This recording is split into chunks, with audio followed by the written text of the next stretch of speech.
Okay, so here we have Squirt. This is the source for the project, the real basic project. This is the target directory called source. And over here we can see there's a folder called source. I've deleted all of the source, the C++ code, so you can see that there's nothing there yet. You'll see some directives that appear there once the conversion process is finished. I'm just showing you before and after. Okay, so now I'm just going to double check that we haven't got nothing up that shouldn't be there. Okay, and I'm going to run the conversion. So this is taking what real basic project actually across the Wi-Fi from my laptop and dumping it in a target folder called there. And it's going for the motions now. There's Skype call coming in. I shall be with you in a second. Go away.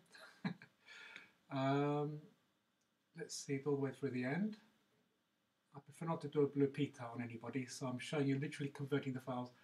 And you should see that if all goes according to plan, that some directories will appear over here once it starts creating the equivalent folders basically to the folders that you see in the real basic project. It's going through stuff now. It's a bit slow because I think Skype is up and running. Here we go.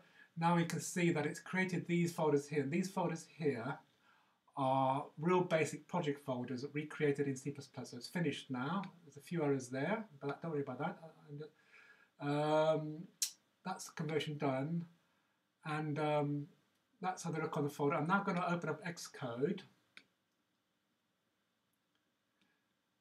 with a Xcode, and over here you can see these folders here. Now everything you see down here from well, including those ones there, that sound bucket folder there, server, editor, GUI, icons, is all basically converted real basic code. Those two files there are the wrapper files, which are always there. They basically wrap the output onto Juice. And I'm just going to build to prove that actually this will compile. This is now compiling C++ code, squirted out from Squirt into a directory on my Mac. It's compiling. There's a total of 207 C++ source files there.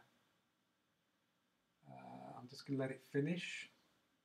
I think I might actually, if it's going to not give you an app, I'm going to actually run the program, and it's eventually going to reach a point where there's a problem in the code. This is C++ code being debugged in a minute from originating code in a real basic project. So I shall actually stop this demo at the point at which I'm actually literally invoking the C++ debugger in Xcode on some C++ code that originally was inside real basic. It's coming to an end.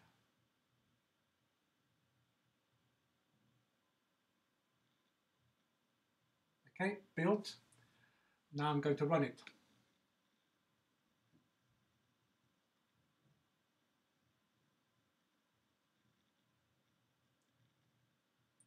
Don't worry about the wait. It's actually doing some stuff behind the scenes that takes time. Nothing to do. Okay, here we go. Now it's paused, and now we can see that it's actually come to a breakpoint. And here you can see an example of code that's been literally translated from the real basic project into pure C++ code. I won't bother telling you what it does, but you can see it's running in the debugger. It's this Xcode here, and this is where I think my demo ends.